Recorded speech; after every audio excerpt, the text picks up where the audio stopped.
Yesterday, Donald Trump stood in the White House and announced his new tariff plan: 10% baseline tariffs, and 34% on China, 24% on Japan, and 20% on the European Union. He also announced 25% on all vehicle imports and called it Liberation Day. But Wall Street's calling it something completely different. So, why did the markets tank? Let's break it down. First off, tariffs are basically taxes on goods coming into the country. The idea is to make foreign stuff more expensive so people buy American made products instead. Trump says this will bring jobs back and boost the economy. Sounds good on paper, but here's the catch: business and investors hate uncertainty, and these tariffs just threw a giant wrench into the global supply chain. Think about companies like Apple, Nike, or Amazon. They rely on parts and products from places like China and Vietnam. A 34% tariff on Chinese goods, that's a massive cost hike for Apple's iPhones. Same goes for Nike sneakers and Amazon's endless catalog.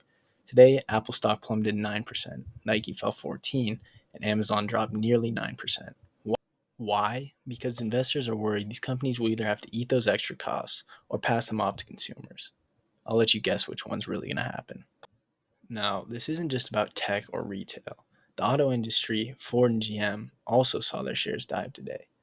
Thanks to the 25% tariff on vehicle imports from Canada and Mexico, these companies aren't just losing money on imports, they're also bracing for retaliation.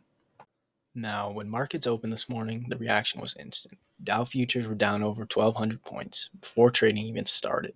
By the end of the day, $2.4 trillion in market value was gone.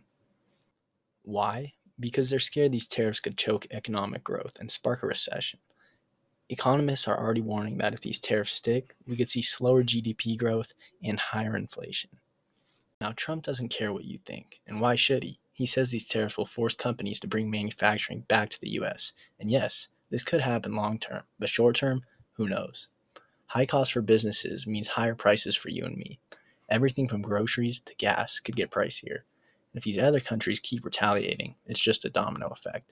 Jobs could get hit too if sales drop.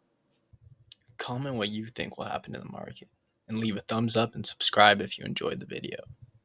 Thanks for watching.